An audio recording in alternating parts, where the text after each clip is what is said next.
Yes, my name is Michael. People call me Michael, call me Mike. Actually, a lot of my friends call me Mikey. So people sometimes ask me, they say, oh, what should I call you? And I say, please, call me Daddy. Okay, before I get started, I just want to say I am going to finish my set tonight with a Winnie the Pooh joke. I'm going to tell a joke about Winnie the Pooh. And so when I do that, that's when you know I'm done. Okay, I just had to get that out of the way. Okay, good. I know what you guys are thinking. I know what I look like. I know that I look like the whitest, most privileged guy in the world, right? I mean, you guys are all like over 40, so you're like, you look like a good boy. No, I know what I look like a caricature of a white male comedian, frankly, right? Like I look like I have a podcast about podcasts. My friend says I look like a politician's son. Yeah, you agree. I don't know if that's true, maybe it is, I don't know, but I do love to hang out on stage at election night victory parties. That's where we're going to blend in. Just... The vehicular manslaughter charges just went away. They just went away. It's crazy. White privilege, give it a try, you know? No, privilege is crazy. It's a weird thing. I know I have it. I'm not really using it that well. But you can tell how privileged you are, actually, based on what you're afraid of. I don't know if you guys know that. You can tell. You can tell where you stand in society. Especially with Donald Trump as a president now, right? It's become into very stark relief, right? Like, how you're afraid you're going to die, that's how you know where you stand. Like, I'm afraid of the nukes with him, right? Nuclear war, right? This is hitting home tonight, right?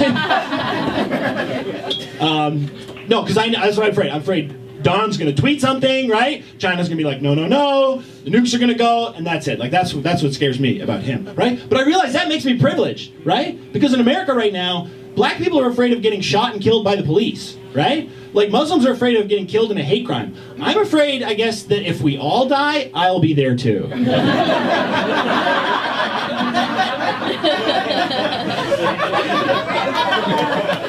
So I'll probably be okay. Who am I kidding? I'm untouchable. I'm like a Saudi prince. It's amazing. You gotta try it. No, it's a crazy time to be alive right now. You know, everyone is like just desperately like trying to find, you know, somebody to live through the doomsday scenario with, right? That's what online dating is, right? Right? That's all online dating is, right? It's just you're swiping through, you're like, who will hang out with me in my end of days bunker? Like, that's just desperate on there, right? Swiping has gotten out of control.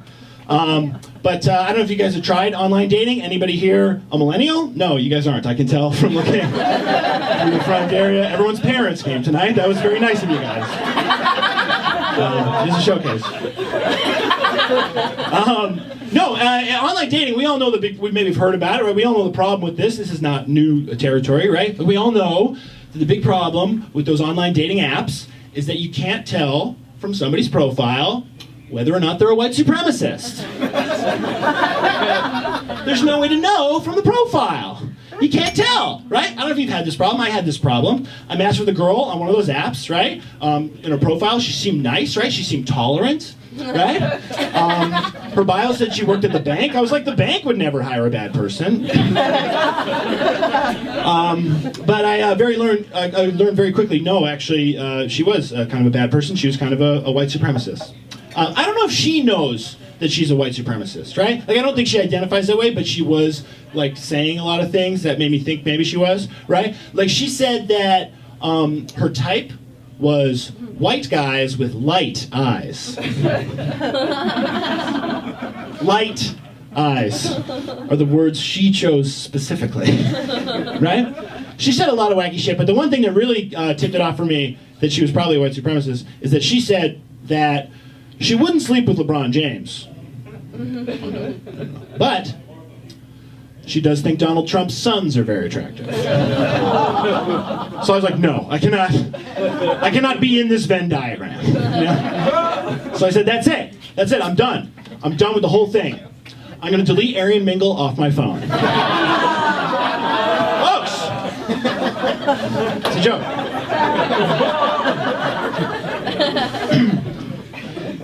No, It's a great time to get hot takes off your chest, right? That's what she was basically doing all night, getting these hot takes off. It's a great time. Hot takes, bad opinions. This is a great time to get them out there. I don't know if you've noticed this on Facebook, online, people getting all kinds of bad opinions out there, right? Somebody, maybe a Facebook friend, maybe somebody you don't know very well, suddenly they're posting stuff, you're getting to know them a little too well, right? A little too quick, you're like, maybe you can lock that down, right? This is happening a lot. But it's a great time to do it because Donald Trump's the president, right? So it doesn't matter what you say. Tomorrow, he's going to do something. Everyone's going to get mad at him and then forget about you, right? So it's a great time to get stuff off your chest if you have any bad opinions. I'm going to do that right now. I don't think you guys might not like this. This might not be, you guys seem like homeowners. You may not appreciate this particular opinion, but I'm going to say it anyway. It's going to be unpopular, but okay, let's go for it. I don't care if a coyote eats your dog. I don't care. Coyote eats your dog? I don't give a shit. Get a better dog. That's why we have dogs! To protect us from the wild dogs. That's why we domesticated them, right? This is a failure on your part, right? This happens all the time in Toronto, by the way. You watch CP24, right? You get the update. It's like an Etobicoke woman is outraged after a coyote broke into her backyard and ate her little Yorkie puppy named Gucci.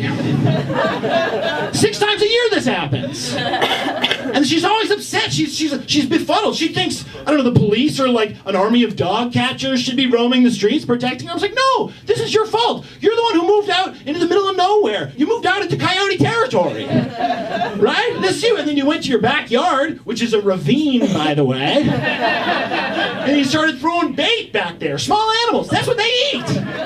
This is your fault. This is, like, I see that headline on CP24 and I think, good, right? Justice, right? This is the natural order of things. This is the world taking care of itself. It's a dog-eat-dog world out there.